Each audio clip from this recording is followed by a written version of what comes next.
So viewers, we have Udit Bhatia with us. I should say Dr. Udit Bhatia, and he is an environmentalist in Boston. Before that, in India, he was a civil engineer. So we'll be having an interactive talk about climate change that is happening around us all over the world. It's a global issue today. Mm-hmm. So to begin with, Udit, you became a civil engineer in India, and you also joined, I think, industry or some corporation in India. Yeah. What made you go into the field of environment? Mm-hmm. So when I was doing my undergrad as civil engineer, we are taught a lot of codal provisions, that how you should design your buildings, how you should design your structures, and most of those design standards, they are based on historical data, what has already happened. However, when I was doing my undergraduation, I came across this fascinating field of climate change, which talked about like how hazards are evolving in changing climate, how precipitation extremes are growing more intense, how wind extremes are growing more intense. So that made me think that our current codal provisions on which all design standards for our drainage, roads, infrastructures and structural systems are based, are they sufficient to cater events that are going to happen in next 100 years or next 200 years? That made me think, isn't there a scope of research or asking these questions to a scientific community? How prepared are we to mitigate and adapt for these events? And that made me think like it's time to change the course and go for higher education instead of continuing in the industry. And I think that it proved to be a right decision, because I learned a lot, I grew a lot in terms of my understanding about all these things. Before moving to more serious questions, it's a typical problem in India, and understanding who is an environmentalist. So according to me, anybody who cares about an environment is an environmentalist. It's again a broad term. I would say it's a cliche that you can say that somebody who is planting trees on one particular day is an environmentalist. However, if he or she makes no effort towards an environment, to think about the environment on a normal day, I would not say that he is an environmentalist by heart. So an environmentalist can be a social worker, a media person who is bringing out voices and spreading it to common people who want to know about these fields, generally misinformed and really don't know that what these environmental changes entail. It could be scientists and research scholars like us, because all we do is like try to develop new methodologies to inform science, engineering and policy makers that what is need to be done. However, scientific community alone is not enough to translate those researches to implementation, and that's where we seek our politicians and engineers to be environmentalists. So it's a broad term, and everybody who cares about the environment from heart could be classified as an environmentalist. So what exactly is your research in the field of environment? As you mentioned that my undergrad was in civil engineering, so I'm still an engineer, and my research is in the field of interdisciplinary engineering. And by interdisciplinarity we mean that we try to bring science and engineering together so that we can prepare our infrastructure systems to stand the evolving hazards. For example, my first research paper that came out during my duration of study was making Indian Railways network more resilient. As we know, Indian Railways is world's largest network in terms of number of people it transports every day. However, events like tsunami of 2004, power blackout of 2012 played havoc on this particular network, and a small failure in this large network can propagate through entire system and can bring this particular system to stand still. So we started investigating that how hazards are changing, what kind of hazards can impact systems like Indian Railways, US National Air Transportation System, Global Air Transportation System, and once these systems are disrupted, what is the best way to recover these systems. One of the research that I did was applied to New York's mass transit system, and we realized that if we change the recovery sequences after some particular hazards, we could save a few $1 million within a scope of 2 days, because now we are going towards the best solution to restore these systems rather than doing a random recovery that generally happens in business as usual scenarios. It's interesting to know whatever you are telling now, but you moved from a core engineering subject like civil engineering, we have electrical and all that. Yes. These are new fields like environmental engineering, then you have nanotechnology, Yes. then genetic engineering, then Yes. stem cells and all that. Do you see a convergence between all these new technologies for the new world challenges? Yeah, of course. So as you are mentioning about new technologies, I'll take a little bit of divergence and I'll talk about a more interesting technology that is coming into existence is artificial intelligence. All of us know that we use our phones like Google and Apple and talk to Google Voice and Siri, and they help us take the best decision at a given time whenever you ask them a question. So what we did, we adapted this particular technology to solve some of the climate problems, and we use artificial intelligence, machine learning algorithms to address some of the burning issues in climate change. That is, as you know, that climate is more of a global phenomena, but what it means for regions. So we use machine learning algorithms to identify what these global changes mean for a small region, for small city. Similarly, as you mentioned about biotechnology, stem cells, they have a much bigger role to play because we are in a resource scarce environment. And this resource scarcity is because of our population is increasing. The way we are living our lives, it has become more of a resource intensive exercise if you compare with a decade or 2 decades back. So these technologies help us grow crops which require less water, which are more immune to disease, and that helps us use all these things for a better good. You mentioned about nanotechnology. Nanotechnology has done wonders to make harnessing solar energy more cost effective. If you think about a decade or 20 years back, no one ever thought that they would be able to install solar panels on roads at their homes. But thanks to technologies like nanotechnology, which has revolutionized the cost effectiveness of all these technologies.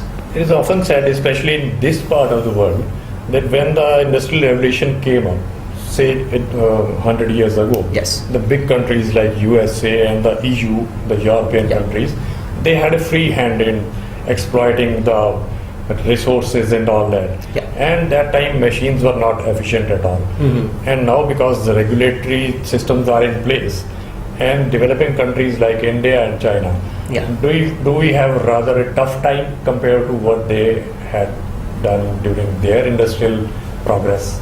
So I would say that yes, many of these developing nations, they often face this challenge, and many developed nations question these countries at international summits that you have to check your ways, because 100 years before today, no one ever thought that this problem of climate change would become such a big deal for entire humanity. What we have done to our Mother Earth in past 100 years, I think it has never happened in the Earth's history, which is guided by humans. So when these industrializations started, we had no regularization, no regulation, because now problem has grown so much, every country is concerned. And yes, I would say that now developing nations are at receiving hands from developed nations, that you have to check your ways, and the field of science is still evolving. Understanding is not there. Perfect understanding of climate change, what are the causes, are not there, and that's where there is this entire debate. And it's always said, like, you should learn from the mistakes that you have already done in history. So it should not be an excuse for either for developed nation or developing nation that you have done your part and let us emit. So that should not be an excuse, because that would be repeating your own mistakes. So it is now a global responsibility. Everyone has to be responsible toward environment and climate change. Yes, and easier said than done. It requires a much bigger cooperation at national, international level, consensus among nations, consensus among continents. So it's a big problem. I'm not saying that solutions exist, but and good thing is the optimistic side is that many countries in this world now care about what is happening to our Earth, and they are taking steps in these directions. So I would not be that much pessimistic about future and say that things may be. I agree with you. for us. Even citizens are also getting aware Exactly. day by day that yes, we have to care for the environment. It's not environment is for us, and it's not anyone's personal domain. Yes. And carbon emissions play a major role in climate change. Can increasing emissions accelerate the climate change? Of course. So if you talk about climate change, one of the biggest contributors of this global warming is greenhouse effect. As many of us are familiar with this term, like if waves enter a glass room and they cannot leave with the same frequency they enter, and that's why your cars are warmer in summers when they are standing outside. Now extend this car to entire globe, and if you are adding more and more emissions, you would be trapping more and more heat in Earth's system. Radiations would not be able to escape the Earth's atmosphere, and that would contribute towards increased temperatures. Moreover, it's not only carbon dioxide that's responsible. It is methane that is contributed a lot by bovine population. Water vapors are in fact one of the are even bigger contributors than many of the greenhouse gases towards this global warming. Like extensive sowing of rice paddies. Yeah, so whenever I would say when we talk about like growing rice paddies or doing agriculture activities, most of these agriculture activities, they have negative carbon budget because they help convert the carbon dioxide into oxygen. Going towards more of a green culture is beneficial to the environment, and going towards more of a brown culture, when I talk about brown culture, is growing towards more meat intensive dietary habits. That is more of a carbon positive activities. So I have a few questions which I actually copied from NASA. Sure. So I could not understand what actually they mean. Many of viewers may also be able to. So one is that what is ocean acidification? So this is a very interesting question, because when we live in inland states like ours, like for example North India, we don't have any ocean, but most of the world, largest population in the world lives along the coast, so they depend on the ocean. So it's a very important question. So when we talk about ocean acidification, most of the oceans, they have, in fact all water bodies, they have tendency to absorb carbon dioxide from the atmosphere. However, after a certain threshold, if they keep on absorbing more and more carbon dioxide, that carbon dioxide reacts with water and it becomes a carbonic acid. So increased level of carbon dioxide in atmosphere results in more of a formation of carbonic acid, as a result of which pH of oceans decrease. It becomes more acidic, and it has tremendous impact on biodiversity. Many of fish and other forms that live in ocean, they get impacted, and it impacts those population who depend entirely for their food on the oceans. You're right. I've seen in North America, like California, Vancouver, many of the cities and houses are right on the seashore. Mm-hmm. And can this rise in ocean level play and havoc with their of course. So with all the discussions that are going around climate change and melting of land ice, sea levels are expected to rise, and with more and more population that is moving towards coastal cities, they are becoming more of vulnerable spots. So imagine a village with a few hundreds getting flooded and a city with a few millions getting flooded. So the impact is instantaneous. You will have more loss of life, more loss of financial assets, and moreover, whenever we talk about losses in life, that is huge. That is a big loss in terms of you cannot even monetize certain losses, and that's why we have to be extra prepared for for some of the non-conventional hazards that have never happened before. And this brings a discussion back to the point, and that is where our codal provisions are not sufficient, because our codal provisions never talk about all these inundations that are going to happen in coastal megacities. For the same question, what can be the expected timeline of like sea getting into the city? Is it going to happen very early, or maybe I would say, like based on various scientific literature, expected timeline is like next 50 years to next 100 years if the emissions and rate of emissions globally remains unchecked. Then the deadly feature is not far away. I would say it's not really very long time. Yeah, of course. I mean, especially in terms of human years, you can say which is measured in 1 or 2 generations. Exactly, because human years are measured in terms of billions of years. But right now we are talking a few hundred years or maybe a few decades. So it's a sorry time for us, and we have to be very careful with that. One question that I find here is, what does climate change have to do with spreading diseases?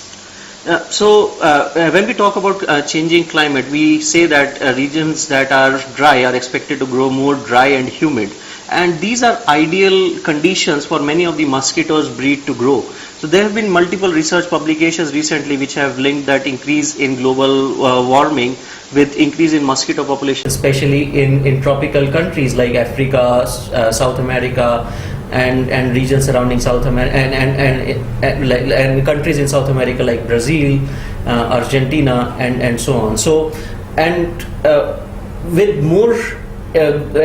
more population of mosquitoes, you expect that and these are the carriers of disease. The vector-borne disease will intensify, especially in these hot and humid areas. And with expected humidity to grow with higher temperatures, we are preparing ideal breeding ground for these mosquitoes. You're born and brought up in India, and now you're living in where MIT is, Massachusetts, Yes. so the hub of any technology world over. But don't you feel that for a country like India and other poor countries, this burden is going to be a big burden in terms of funds to be put into containing the threat of climate change? I would say more than funds, we require more of a holistic approach, both from policymakers and engineers, that they identify this particular problem. Sometimes fixes are so small, but the problem is so big, and we never see that problem as a big problem. Because, for example, if you talk to any policymaker or an engineer, he would say, why I would care about what is going to happen in the next 30 years or next 50 years? I would retire from my office, and it would be the responsibility of next person. So I would say that yes, it is a challenge. We need money to build things, to fix things, but more than that, if we identify the problem right, we would be building right. And it is an opportunity for developing nations, because we are developing our infrastructures. I would say for developed nations it's a bigger problem, because most of their infrastructure systems has already matured, they are in place, and they are more complacent. We are still designing our systems, and hence we have more opportunity to design better and to build better. So there's a tip. What America had to do may not be necessary that we have to take the same path. We can have alternate, simpler ways to contain the threat of climate change. Exactly, and there is something called as frugal innovations, or what we call as jugaad technology, which has been a buzzword not only in India but also abroad, and many of the Western countries look towards India that how intelligently and how innovatively many of the people who don't even have good education have designed some of the brilliant solutions to some of the problems. So if we identify the problem and dedicate our solutions towards cost-effective solutions, I would say that budgeting and funding will come automatically. So we need our more local innovative minds. Maybe they are not as qualified, but they have innovation on mind. Yes, and if United States have MITs, we have IITs here, we have NITs here, which have tremendous human intelligence with them. So I would say that we are, if not more, neck to neck with many of the developed nations. Somewhere we are less, somewhere we are more, but opportunities for everybody. And I think we have to be optimist. Yes. We may be late, but we are not too late to check this threat. Exactly. Yes, that's very true. What we can see around us, we have tsunami in India, and if I read about American newspapers, every year, every time there are big hurricanes that cripple American cities. Does this severe weather like droughts and hurricanes have something to do with global warming? So I would say that a validation of these claims that it has to do with global warming or it has not to do with global warming, scientific community is still trying to link what has already happened with climate change, but with more of the outputs available from climate models, which are mathematical models that represent state of the atmosphere and try to solve some mathematical equations for next 100 years. You can see that intensity, duration, and frequency of intense hurricanes are expected to increase in warming world because warm water serves as engine that drives these hurricanes. However, till now, there is less confidence that whatever intensification has happened is because of climate change or not. Similarly, with extreme precipitation events, it's expected that intensity, duration, and frequency of intense precipitation storm extremes will rise in future. And similarly, the regions that are wet will get more wetter. Regions that are dry will get more drier, and there is like medium to high confidence in all these theories and hypotheses by the scientific community. In India, we have lot of anti-science philosophies that counter scientific fraternity. Is such a problem existing in America also, that whatever scientists say, some groups say that no, this is not possible, this is all absurd? Oh, absolutely. So if you look at United States, it was one of the hottest debate during last elections that a group that believes that climate change is there, so we have to do something about that, and another political party is of exactly opposite ideology, and they say that climate change is not a real and all these natural and maybe it is industry driven and they want exactly, and they want industry to grow as they are growing. Yeah. So I would say that their feeling is in fact much stronger. But one thing that we have to take care in mind, in India we have other issues that we care about first. For example, when we talk about food security, our first concern is that we have to provide food to everybody. So our policy makers do not pay much attention that what is going to happen in changing climate. Yeah, but this is the right time. It's a big challenge for 2050. The world is going to face hunger once again. Yes, exactly. Yeah. If we start managing all those things in a better way, keeping in mind the future, the best solutions could be interrelated. If you solve a food security for next 50 years, 100 years in a sustainable way, you are in one sense also helping to mitigate and adapt to changing climate. So are the environmentalists world over working on a common platform in, I would say that in tune with each other, like a tandem to everyone? I would say that scientific community also has its agreements and disagreements. So there are climate change believers who say that climate change is real. There are climate change disbelievers who say that climate change is nothing, there is nothing like climate change, it's a natural cycle. I would say both of these stands are there in scientific community and they are equally dangerous. However, as a scientist, you have to be a climate skeptic, that neither you believe nor you disbelieve. Yes. All you believe is the data-driven results that you get, hypothesis, research that you are doing, and whatever output you get, you treat that output as a credible output. So there is a divide in scientific community which should not be there, and most of the facts should be based on the experimental exercises that you are doing. That's a good point. The area of this benefit of doubt should go to the society. Exactly. If they are skeptic, then it should be looked into, probed into, and Absolutely, yes. thank you so much for joining in this scientific conversation. Thank you.